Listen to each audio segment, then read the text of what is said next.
पंतप्रधान नरेंद्र मोदी काल अर्जेंटिनाच्या दौऱ्यावर होते. अर्जेंटिनातील दौऱ्यादरम्यान मोदींचं भारतीयांनी जोरदार स्वागत केलं. ब्युनस आयर्समध्ये मोदी मोदी जय श्रीराम अशा घोषणा देत भारतीयांनी पारंपरिक पोशाखात तिरंगा हातात घेऊन त्यांचं मनापासून स्वागत केलं. या भेटीमुळे भारत अर्जेंटिना संबंधांमध्ये नवीन पायाभरणी होणार आहे.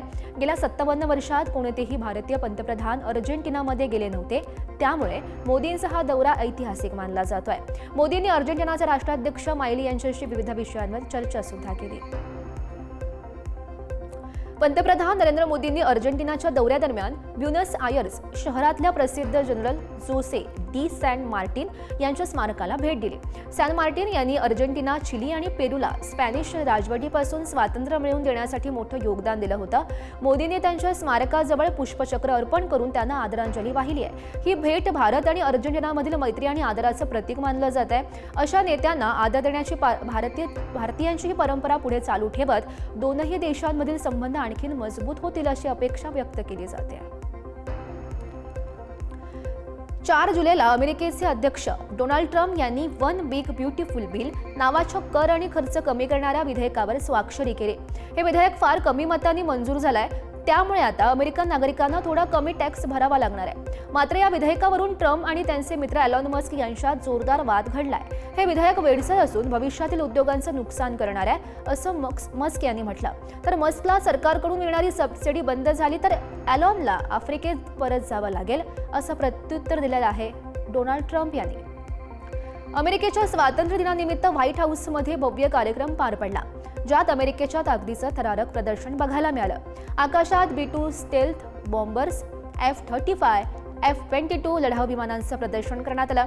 या बॉम्बर्सनी अलीकडेच इराणमधील अणुसहावर हल्ला चढवलेला होता.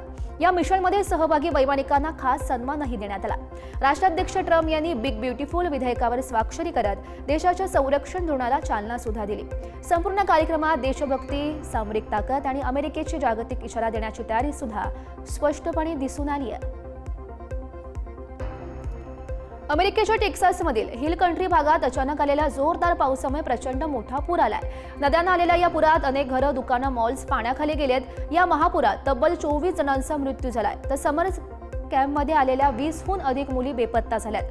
पुरामध्ये अडकलेल्या नागरिकांच्या बचावासाठी हेलिकॉप्टर, ड्रोन आणि बचाव पथकं काम करतायत आणि प्रशासनाकडून लोकांसाठी शाळा आणि केंद्र, निवासासाठी खुली सुद्धा करण्यात आली आहेत.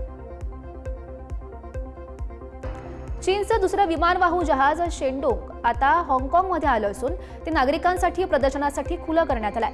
शनिवारपासून लोकांना जहाज पाहण्याची आणि चीनी नौदलाच्या जवानांसोबत फोटो काढण्याची संधी मिळते. उड्डाण डेकवर लढाऊ विमानं आणि हेलिकॉप्टर सुद्धा ठेवण्यात आली आहेत, ज्यामुळे नागरिकांमध्ये उत्साह दिसतोय. शेंडोंगनं अलीकडेच पॅसिफिक महासागरामध्ये सरावात भाग घेतला होता. याआधी चीनचं पहिलं विमानवाहू जहाज लिओनिंग 2017 मध्ये हाँगकाँगमध्ये आलं होतं. या जहाजातून चीनची नौदल ताकद किती प्रगत आहे हे जगाला दाखवण्याचा प्रयत्न केला जातोय. उत्तराखंडच्या चमोली जिल्ह्यातून धक्कादायक व्हिडिओ समोर आलाय. या व्हिडिओमध्ये एक तरुण उफाळलेल्या नदीवर खांद्यावर रेशनचं पोतं घेऊन नदी पार करताना बघायला मिळतोय. चमोली जिल्ह्यातील दशोली आणि नंदानगर विकासखंडाला जोडणाऱ्या मिमराणी सकंड एगडी या गावातील नागरिक अनेक वर्षांपासून या ठिकाणी पुलाची मागणी करतायत. पावसाळ्यामध्ये नदीला पूर येतो आणि गावांचा संपर्क तुटतो. त्यामुळे ग्रामस्थांना जीव धोक्यात घालून नदी पार करावी लागते. तर प्रशासनाकडे वारंवार मागणी करून सुद्धा उपाययोजना काही करण्यात येत नसल्याची खंत नागरिकांनी व्यक्त केली आहे.